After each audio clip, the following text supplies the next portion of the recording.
হঠাৎ করে মুড়ি খেতে ইচ্ছা করলো, কিন্তু ঘরে মুড়ি নেই, তাই চলে এলাম মুড়ি ভাজতে।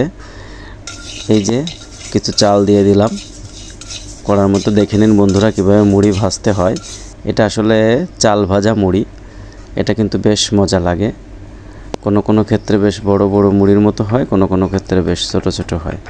এই যে একটু লবণ জল গুলিয়ে নিলাম, দিয়ে ওর ভিতরে দিয়ে দিলাম, তাতে একটা স্বাদ হবে, লবণ হবে। এখন শুধু নাড়াচাড়া দিতে থাকতে হবে। নাড়াচাড়া দিতে দিতে একসময় মুড়ি হয়ে যাবে। এই যে আমি ভালো করে নাড়াচাড়া দিচ্ছি। হালকা ফ্লেমে ভাজতে হবে, একেবারে হালকা ফ্লেমে, এবং অনবরত নাড়তে থাকতে হবে। দেখেন নাড়তে নাড়তে এই যে আমার চালগুলো কিন্তু ফুটে আসতেছে, সাদা সাদা হয়ে আসছে। এই যে এখন বেশ কালার হয়ে আসছে এবং ফুটতেছে, চাল অলরেডি ফুটতেছে। এই ফুটতে ফুটতে একটু পরেই কিন্তু সবগুলো কি হয়ে যাবে, মুড়ি হয়ে যাবে, সুন্দর মুড়ি হয়ে যাবে। এই চাল ভাজা মুড়ি আমি চানাচুর দিয়ে সুন্দর করে মাখিয়ে খেয়ে ফেলবো।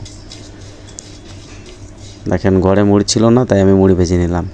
এই যে দেখেন চাল ভাজা এখন মুড়ি হয়ে গেছে, বেশ ভালোই বড় বড় মুড়ি হয়েছে আমার। আপনারাও চাইলে এইভাবে ঘরে মুড়ি ভেজে নিয়ে খেতে পারেন। এটা কিন্তু অনেক টেস্টি হয়, অনেক মজার হয়। এখন এটাকে চানাচুর দিয়ে মাখাইলে বেশ লাগবে।